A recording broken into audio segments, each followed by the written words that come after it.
नार्वेकरांच्या वॉर्डमध्ये फार गडबड आहे बाबा. व्यायामशाळा, व्यायामाचे सगळे प्रकार घेतले आणि व्यायामाच्या ज्या जागेवर पाहिजे साहित्य ते कुठेच नाही आहे.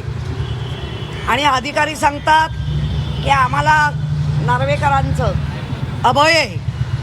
अशा पद्धतीने मुंबई रन करणार आहात का? एकेका घरामध्ये तीन तीन लोकप्रतिनिधी राहून अख्खा विभाग लुबाडण्याचा काम असं अधिकाऱ्यांच्या बोलण्यात तर दिसतंय. त्यामुळे त्याची इन्क्वायरी होणार. आणि ज्या पद्धतीने चाललंय, तुमचा प्रश्न काय होता? ते पिंक बसेस हे सगळं लाटायची काम आहे. तो टॉयलेट खरं म्हणजे तेही चुकीचं केलंय.